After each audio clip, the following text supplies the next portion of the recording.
রান্না করার সময় মাঝপথে গ্যাস ফুরিয়ে গিয়েছে।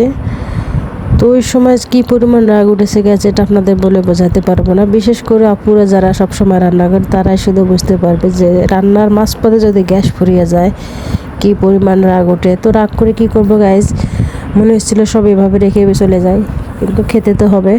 তো ভাগ্যেস ভাতটা আমার আগে রান্না শেষ হয়ে গেছে। আর ভর্তা করার জন্য এখানে আমি কিছু পেঁয়াজ কুচি ভেজে নিচ্ছি, আর সাথে শুকনো মরিচগুলো ভেজে নেব। কিন্তু দুঃখের বিষয় গ্যাস নেই।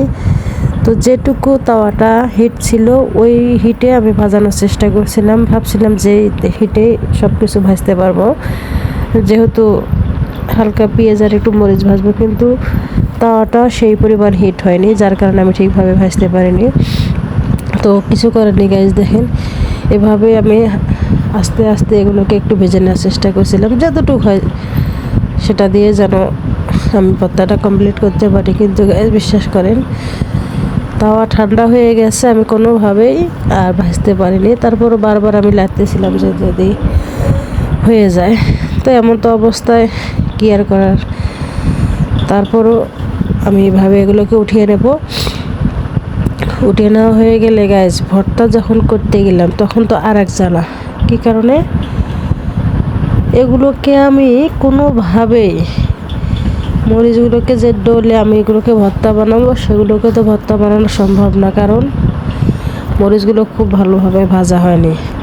দুঃখের বিষয় এই জায়গাতেই যে এই আস্ত মরিচগুলোকে বাটার মতো আর কোনো কিছুই আমার কাছে নেই, কীভাবে এগুলোকে ভর্তা বানাবো।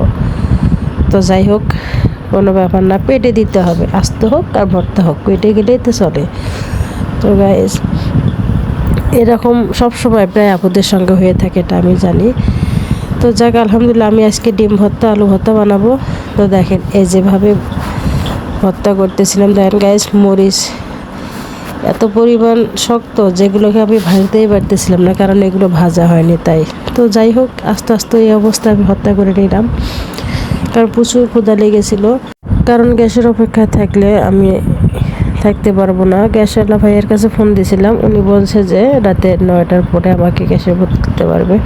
তো গ্যাস তখন তো না খেয়ে থাকা সম্ভব না, তাই ভাবলাম যা হয়েছে কোনো ব্যাপার না, আলহামদুলিল্লাহ শুকরিয়া, এভাবেই খেয়ে নেব। তো এখানে আমি ডিম আর আলু ভর্তা করে নিয়েছি, কারণ অনেক দিন পর আজকে ভাবছিলাম একটু খুব মজা করে খাবো। তো গ্যাস কী করব, সে মজার খাবার আর খাওয়া হলো না, কারণ বাসায় তো গ্যাস নেই, রান্নাটাও সেভাবে করতে পারিনি। তো আজকের মতো ভিডিওটি এখানেই, কেমন হয়েছে অবশ্যই কমেন্টস করে জানাবেন। গাইস ভর্তা দেখেন, ভর্তাগুলো দেখে আমার খুব কষ্ট লাগতেছিল, কারণ আমি আজকে ভাবছিলাম একটু ভিন্ন কিছু করে খাবো, তো সেটা যেহেতু হলো না, তো আলহামদুলিল্লাহ যা আছে তাতেই শুকরিয়া, ধন্যবাদ সবাইকে।